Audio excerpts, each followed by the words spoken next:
Hello, hello. Welcome to the John Katz Show. I'm your host, John Katz.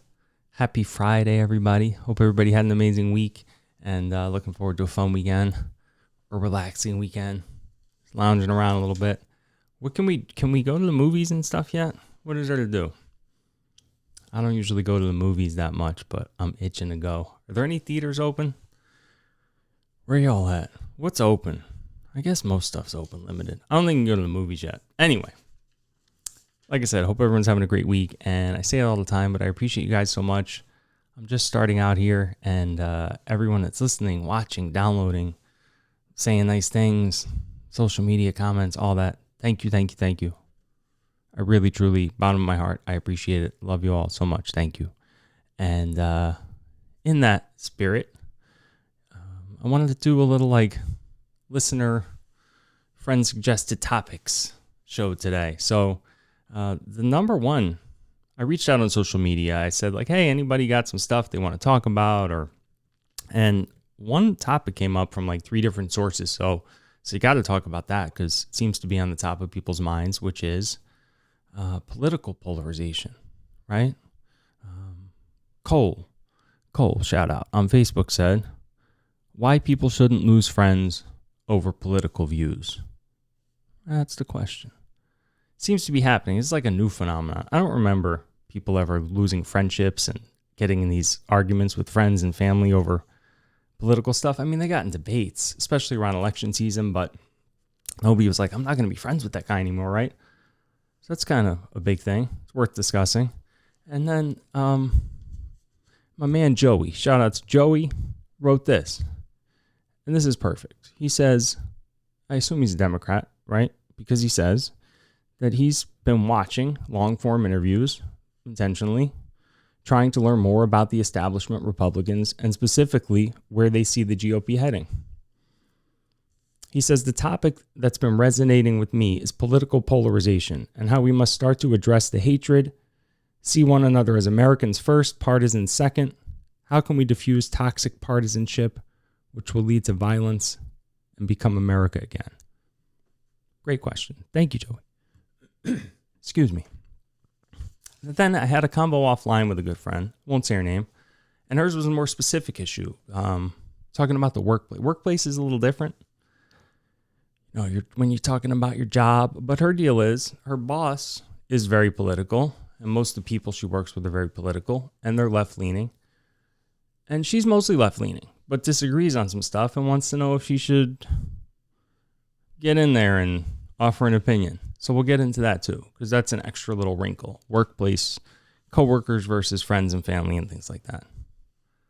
So the first thing I'd say, and by the way, Joey already won the battle. Look at what the first thing he said was, he's been watching long-form interviews, trying to learn about the establishment Republicans.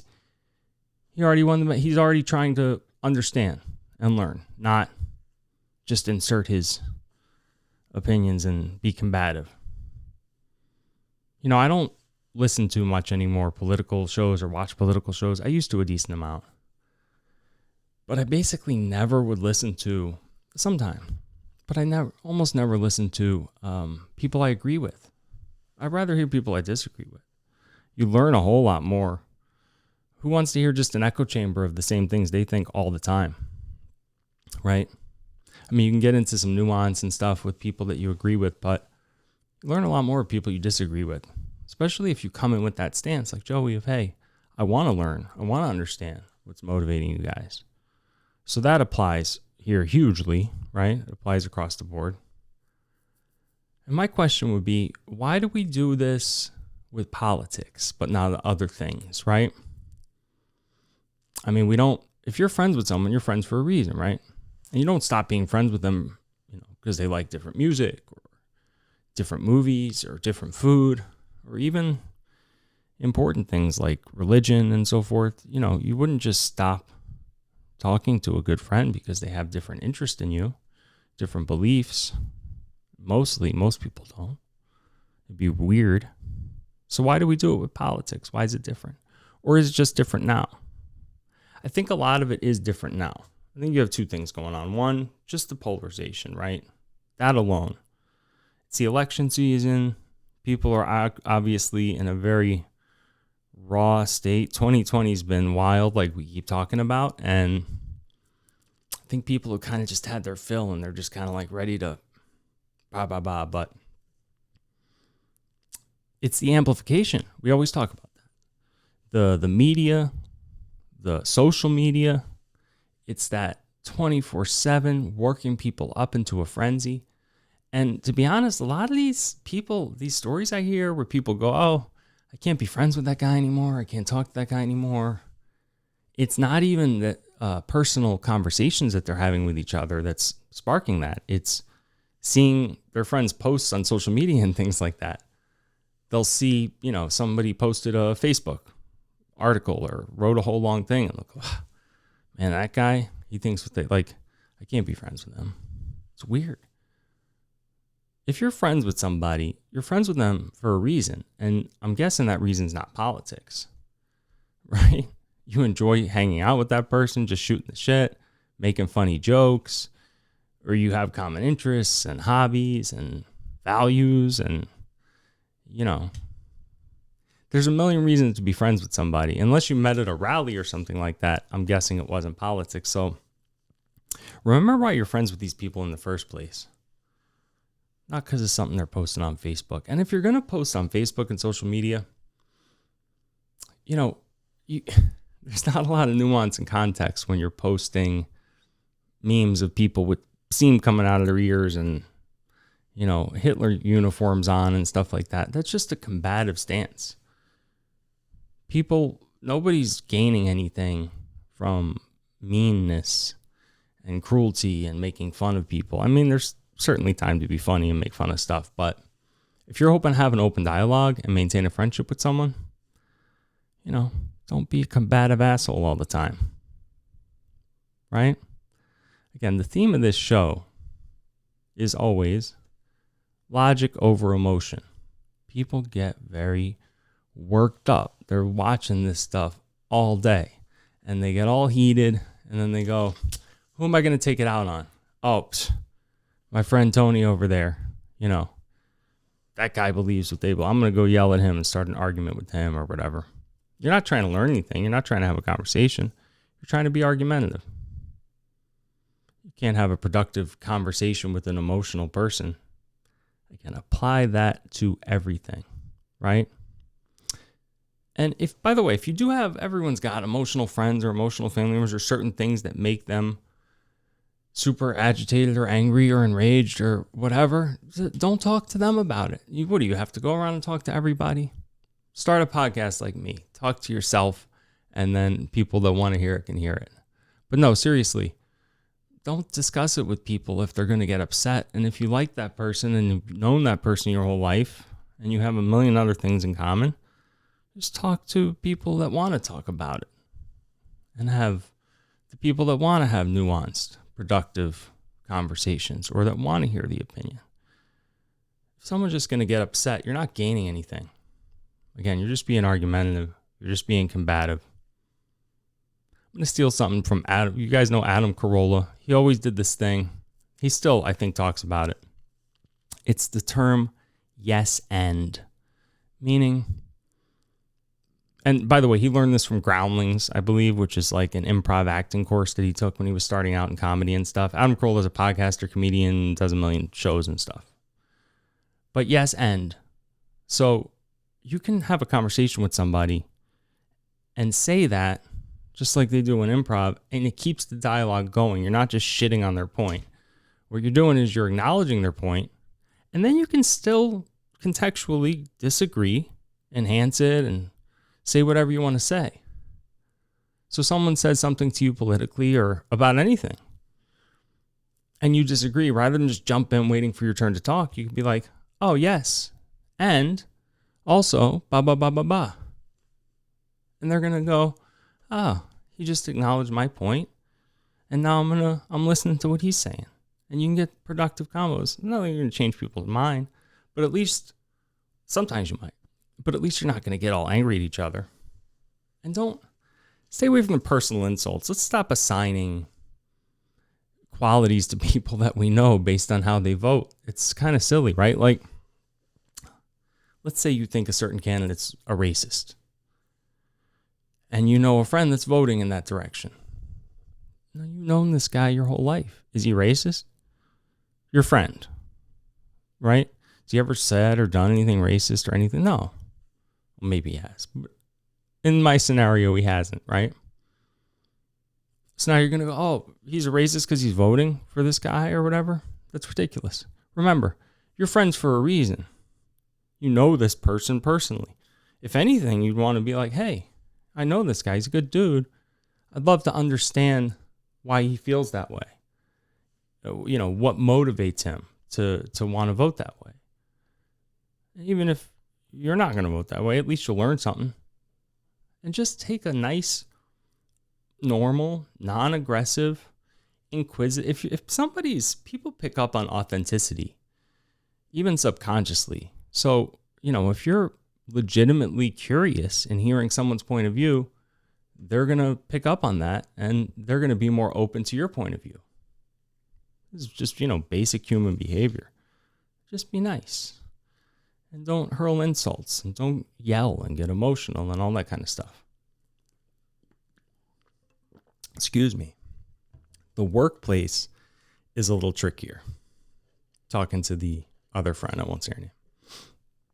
That's tough. If it's your boss, I'd say probably don't say anything. What do you have to gain? It's going to come back to you in some weird way.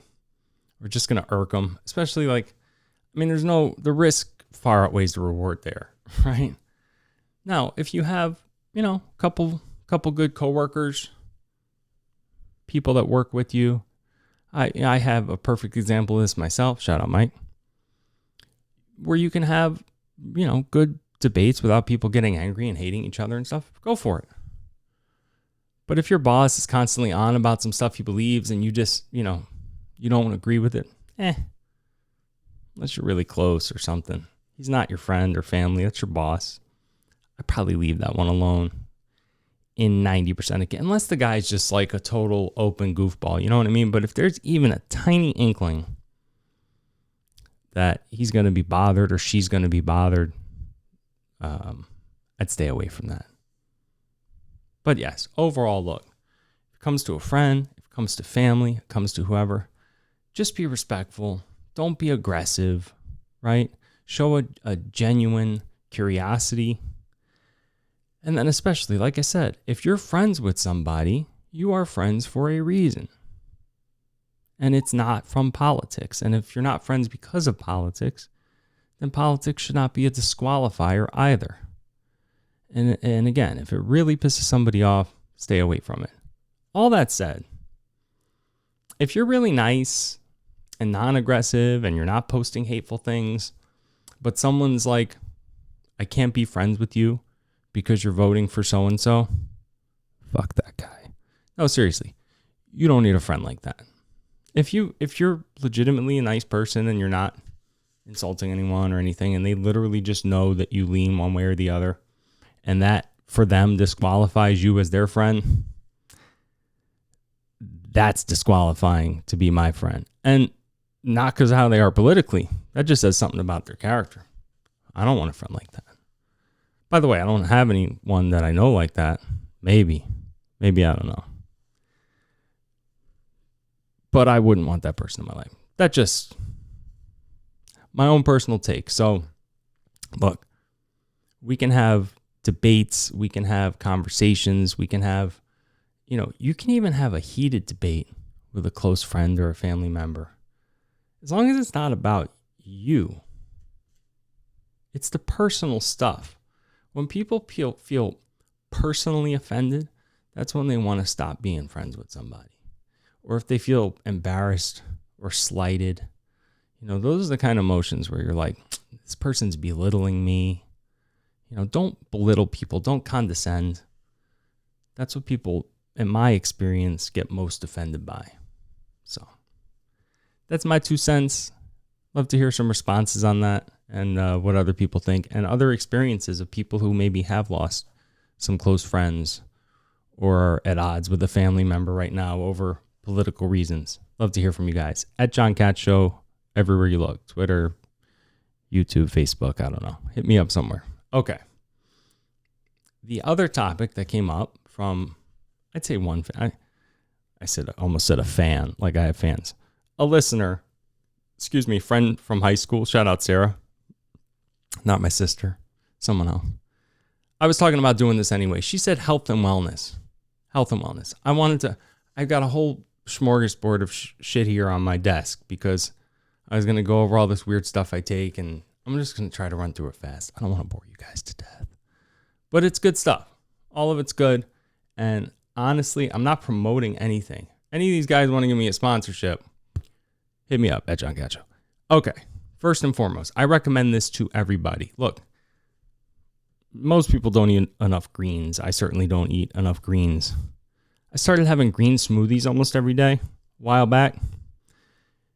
Makes such a difference. You have one in the morning, you feel amazing. Right, but here's the thing. I tried a million. This sounds like a fucking commercial. I swear it's not a commercial. I tried a million smoothie mixes. This stuff here, it's called, I'm going to spell it wrong, Elia. I'm going to say it wrong. Elia. This stuff here. Comes in this little jar. It's kind of brainy. I've tried them all.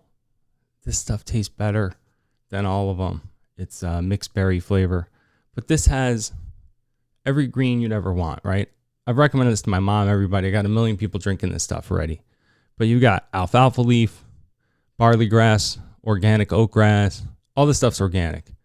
I'm not going to say organic every time. Wheatgrass, spirulina, chlorella, parsley, broccoli, kale, dandelion leaf, sea kelp, broccoli sprout, dulce. I'm not saying some of this right, cabbage. In any case, it's got all that crap. All these antioxidants with the green tea and the blueberry and the cranberry and the pomegranate, all that stuff. And then it's got like maca roots and mushrooms and turmeric and all kinds of stuff. Okay. Boom.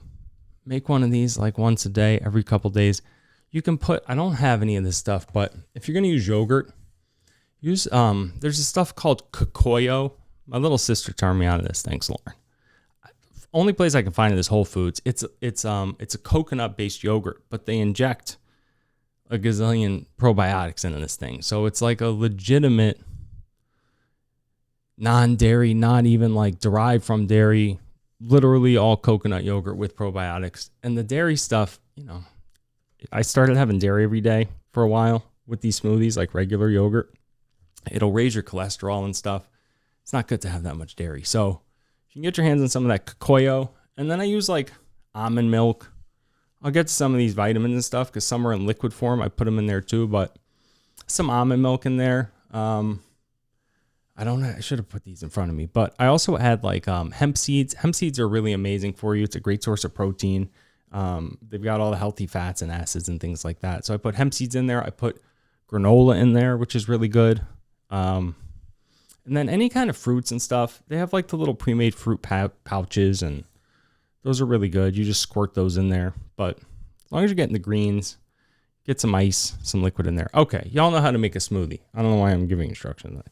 Add whatever the fuck you want in there. But this stuff is money. This little jar. It's ALAYA, green superfood with adaptogens. Whatever that means. Okay. I talked about vitamin D already. How important that is for your immune, and all the people most people in the hospital with corona have vitamin D deficiency. Again, take that for what it's worth. Most people have vitamin D deficiency. So can't hurt. If you're not in the sun a lot, get you some vitamin D. The vitamin D I take, actually, you'll see it says K2 and D3. It's got vitamin K2 in there too.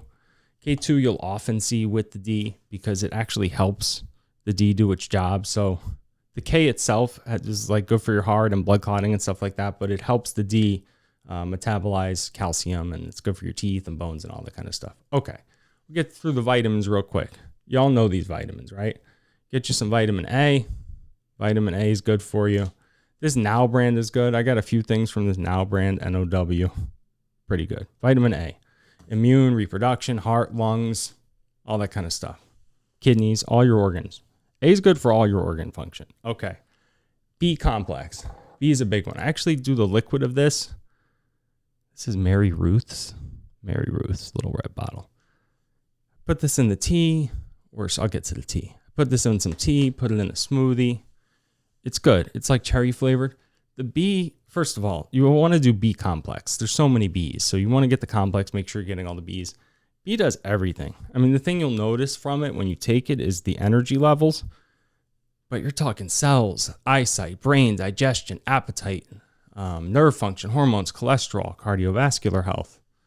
B does a lot of stuff, but you will actually notice an energy boost. A lot of this, by the way, A, take most of the stuff in the morning. A lot of stuff you shouldn't take at night. B, I am not a medical professional. If you're going to take anything you don't already take, talk to a medical professional, not John Katz. And C, take almost all the stuff with food. You really don't want to take any supplements, vitamins, minerals, anything on an empty stomach like that. Okay, moving on. Vitamin C, y'all know about C. Everyone's like, oh, when you're sick. This DACA brand is good too. I got a couple of these things from DACA, these white bottles. Vitamin C. Immune, we all know about. Blood pressure, heart disease, all that kind of stuff. Okay. Vitamin E. Where's my Vit E? I can't even find it. Either way, vitamin E, you're talking about skin. Obviously, people know all about that. Again, heart disease, immune function, inflammation, eye health, on and on and on. Get all your vitamins. Most of these are all soluble. Like I said, the only one that's not is D. Make sure you don't take too much D. It can get into your fat cells and stay there, and you get a little too much. But all these others, man, get plenty of that stuff. If your doctor says it's okay. Okay. What else are we on to here? Probiotics. I'm big on probiotics, right? This is like one I just take every day, no matter what. This is MAV Nutrition. It's a pre and probiotic. It's good to have a pre and pro, not just a pro. The prebiotics help the probiotics do their job. Try to get one of both if you can. And this stuff is amazing. This gut health stuff. Now this, it says take with your biggest meal of the day. Also, it's expensive. So if I'm having a huge meal, I take, there's like 7 pills in one of these little packets. There's a bunch of packets in the box. Each packet has like 6 or 7 pills in it, and it's a bunch of probiotics, and it's a bunch of digestive enzymes and stuff too. So that stuff's really good. Get you some probiotics. This is a big one here. Turmeric powder. I've got a lot of people on this stuff too. I got my mom taking it every day as well, and it's hard for her to take advice. Turmeric. Curcumin. This is also from DACA, right?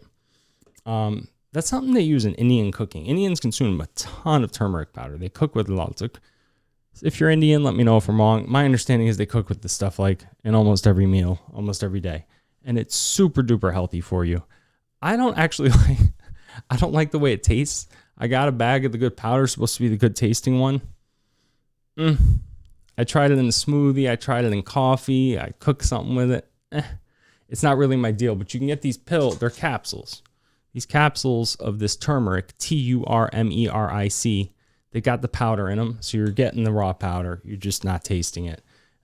It's like the best natural anti-inflammatory, apparently. Brain function, heart disease, cancers, Alzheimer's, prevents all that stuff. Get you some of that. Here's another big one. Zinc. You always hear about zinc, especially now, people being sick, right? All this stuff, everything I'm naming is like immune health, all that stuff. I got the liquid drops. A lot of the liquid stuff you absorb easier. Again, put a little bit in some tea, put a little bit in the smoothie. I get that every day. I have it every day. Immune, you're even getting into like wound healing and blood clotting and things like that. You're supposed to have healthy levels of all this type of stuff. And as long as we were mentioning zinc, copper, right? People think copper, you're supposed to have copper. A couple things about copper. One, if you take a lot of zinc, apparently, one of the only downsides is that you can lower your copper levels. Apparently the zinc does doesn't happen often, but if you're taking like zinc every day or less, you should have sufficient copper anyway. And it's not that common. Copper in foods, it's not stuff you eat every day. A lot of this stuff, unless you're having a super diverse diet, you're not going to get a lot of this stuff on a regular basis. So copper, bones, blood vessels, nerves, immune function, iron absorption, heart disease, osteoporosis, all that stuff, right? Okay, another health one. Echinacea. Again, these now brand. I got like almost everything's the same, like 2 or 3 brands. Okay, this echinacea stuff, again, immune, blood sugar, but it also helps with things like anxiety, inflammation, skin issues, also anti-cancer properties. All these things are like shown to prevent cancer. Why not? Pretty much everything I'm naming here is like a natural substance too. It's not some like chemical made in the lab. And all these ones I'm about to get into too are like minerals that are already in your body, right? You're supposed to already have enough of these. You know, biotin, hair, skin, nails, blood sugar. By the way, a lot of women, I shouldn't say women, a lot of people take collagen. I hear is very good too for a lot of the same things like skin and nails and stuff like that. I happen to personally have excess collagen already, so I don't take any on purpose. Okay, moving on. This is a funny one here. I'm going to go through these fast. I'm going to try. This is spelled funny. It's called molybdenum. Molybdenum. MOLYBDENUM. This is a mineral too. We all have it in us. You're just supposed to have enough. And again, this stuff's rare. Like this is found in like weird grains and organ meats and things. When are you going to eat organ meat and some of these grains? Like once a month? Meanwhile, you just take one of these pills a few times a week or whatever your doctor says. But again, that helps break down all kinds of harmful sulfites that get in your body, keeps all the toxic substances out. Stuff's essential. Again, manganese, same deal, manganese, MANGANESE, bones, inflammation, blood sugar. Take that stuff too. Get you some boron. Where's my boron? Again, the Now brand, the boron. Bones, arthritis. This, for men, by the way, naturally raises your testosterone levels, muscle coordination, thinking skills. Take some of this stuff. Why not? What do you got to lose? Selenium. There's another good one. Another liquid form. By the way, these Go Nutrients guys make some good liquid stuff. Selenium. Also, immune, antioxidant, cancer reduction, heart disease, mental decline, thyroid, asthma. Okay. Get into some of these oils. I'm sure you've all heard of fish oil. A lot of people take fish oil for the omega-3s. They get those, I'm not going to try to pronounce, but omega-3s got EPA and DHA, the acids with really long, hard names to say. They say krill oil. This is from Onnit, right? They say krill oil absorbs easier than fish oil into your bloodstream and stuff like that. I don't know if it's true, but I actually have some fish oil too. But get you some good fish oils, some good krill oils. Get those omega-3s. The omega-3s are important. Inflammation, again, arthritis, joint pain, heart health. Apparently, they help with PMS too. I've heard. You got to go online. That's not coming from me. That's coming from real sources. Fish oil omega-3s help with premenstrual syndrome. You did not hear it here first. All right, moving on. Garlic. Everyone knows about garlic, right? We've been hearing since the beginning of time garlic's great. How often you eat garlic, plus it makes your breath a little stinky. You can get you some garlic oil.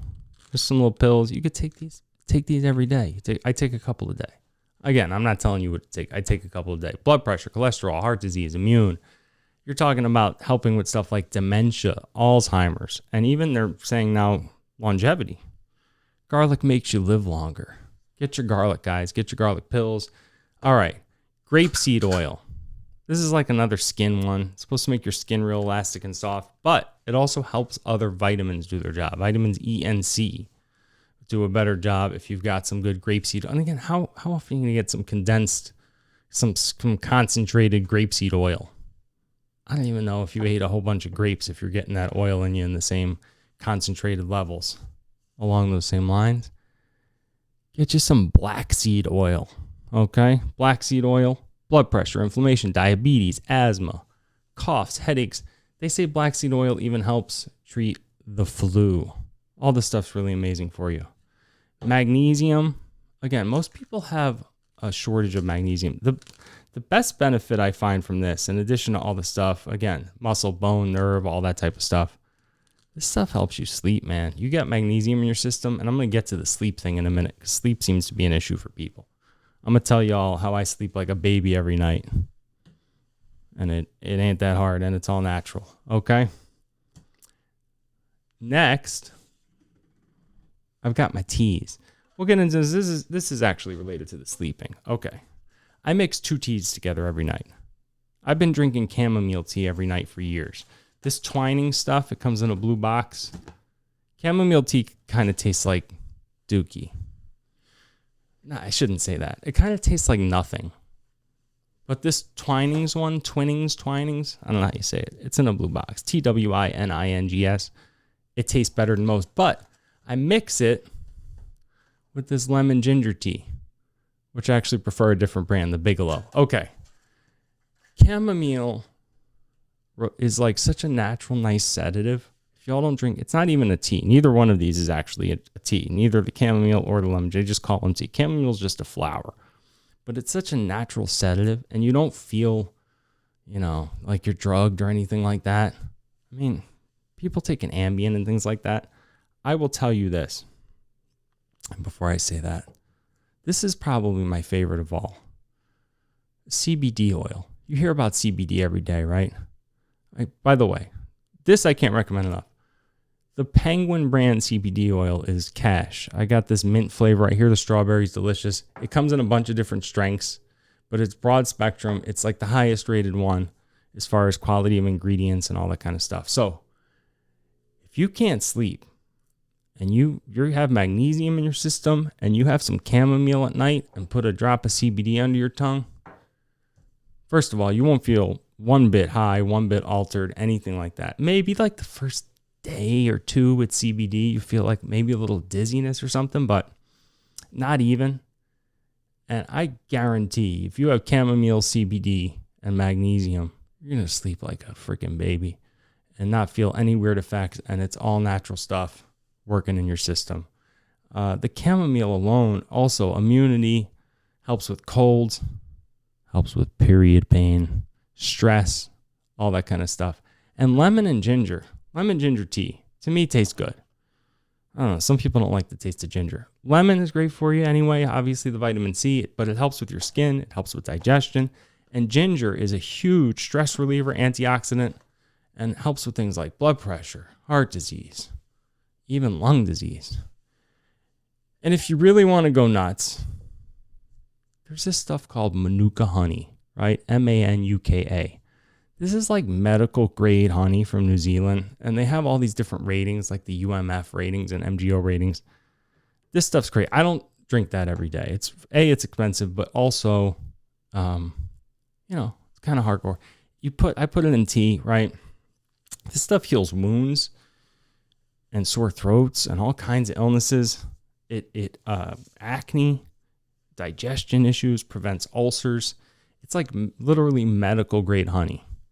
If you ever feel like a little scratchy throat or a little cough or something coming on, I'm telling you, man, you could just eat a spoonful of that stuff. Or if it's too much, like it's kind of an intense, different type of sweetness than regular honey, put some in some tea. I swear, if you start to get a scratchy throat, you put a little Manuka honey and some lemon ginger chamomile tea, you'll feel like $1 million, man. You sleep like a baby. I promise you. Those are my health tips. I would say, if I had to give like one main health tip, just for my own personal, like I was saying, with these probiotics, for one, we've got, I don't know, most people don't realize, it's kind of a gross thought. We've got billions of bacteria living in our gut, right? And what they're determining now is that affects everything about us. I mean, think about it. You're hosting a whole live colony of organisms. How could that not affect almost everything about you? So forgetting even physical things like your skin, your hair, and real health issues and digestion issues and organ issues and blood issues. I mean, you're getting into so many things, but now they're finding it even affects mental health, anxiety, depression, energy, all because of how you're balancing your gut. So get your prebiotics, get your probiotics and all that. But as far as food goes, this is something I've been saying to everybody for a long time. If something's not natural to this earth, right? If it was man-made, it's probably not that great, and your body probably doesn't really know what to do with it. We were not evolved for hundreds of thousands of years to eat any of this stuff. So your body's not going to know what to do with it. Your balance is going to get all out of whack. Think about it this way. Basic things too. Look at all the wheat, right? Everyone's talking about, gluten-free and having wheat allergies and all these things. Well, we invented wheat, right? We made bread and pasta. We make all the dough and everything out of it.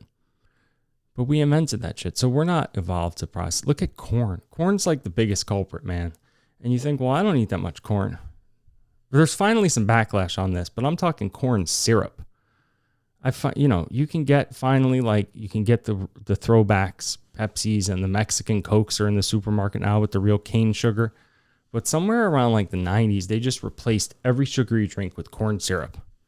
And it took like 10 years for people to start realizing that it's like your body can't process syrup from corn, which is a man-made thing to begin with. You can't even eat corn and digest it that well. And now you're taking this concentrated syrup out of it because it's cheaper and you're putting it in all these drinks. It's so bad for people. I mean, if you're going to have sugary drinks in general are one of the worst things you can have, but at least get the real sugar. At least your body kind of knows what to do with that. Peanuts, everyone's got peanut allergies. Again, it's man-made. I'm not saying don't eat peanuts. It's just an example of what I'm talking about. And you hear a lot about dairy and the lactose intolerance. I mean, there's two schools of thought on that. One, you always hear, why do we consume dairy after infancy? We're the only mammal that does that, right? And not only that, we're not even drinking the milk that was intended for us. So like we should probably be drinking human milk. If we're stealing baby food from like cows and goats and stuff, and we're eating their infant food and making cheeses and things out of it. So it's no wonder so many people are intolerant, but you hear that a lot of that too has to do with the processes, the homogenization, the pasteurization. That when people used to get, fresh milk, they stopped doing fresh milk so long time ago. They still do it in Europe and other places, but they would deliver the fresh milk to your door. It would be in a glass and stuff.